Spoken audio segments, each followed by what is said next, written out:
Hi, Debbie here with Wrestling in 60 Seconds and bringing you some insider news. Okay, well, everybody knows that Deborah and I were at the Performance Center, but the one thing that we kept not hearing from viewers and posts and things like this was what happened at the end of NXT Deadline. So, Deborah and I had a lot of footage to cover yesterday, putting out information, still putting posts up and whatever. But this morning we had a chance to go back through Deadline to the very end. And what we didn't realize, and what you don't know, is that after Grayson Waller goes into the ring and does what he does to Braun Breaker, and he has the belt and he's talking, there are some important facts that I think that you should be made aware of. And I'm not on here just talking to add minutes to my channel. Here's the facts, is that after he gets done talking to the camera, and I'm talking like seconds, he jumps down and he sits on the side of the ring. He unlaces one of his wrestling boots. Okay, and then he jumps down and he jumps up on top of the announcing table, and the crowd is just going crazy. And somebody throws him a beer, very much like the Stone Cold days where people would throw him a beer, the WWE employees, and they're throwing him a can of beer, and he has the wrestling boot underneath his armpit.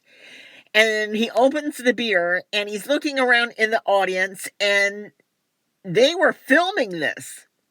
Okay? They were filming this. And he takes the beer and he pours it in his wrestling boot. So now he throws the beer can down. He has the wrestling boot in his hand. And at that point, I don't know if he's going to try to throw it into the audience, pour it on the announcers, whatever. But what does he do? He drinks the beer out of his boot. When he does that, the crowd just goes crazy. And then he starts on this rant that he deserves a title shot with Braun Breaker. He wants a title shot with Braun Breaker. And it's his time to be the champion.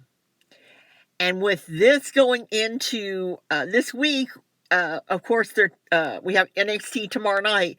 But Wednesday night, they are taping for next week. And it's supposed to be a super show. And that's the last NXT show that they have for December. They don't have another NXT until January, I think, 3rd. But then New Year's Evil is January 10th. So it doesn't give them a whole lot of time to be building up for New Year's Evil. So I'm thinking these next 2 days, well, Tuesday and Wednesday, are going to be jam-packed with information. And then, of course, the January 3rd show would be the go-home show. Thanks for watching, subscribing, and as always, bye for now.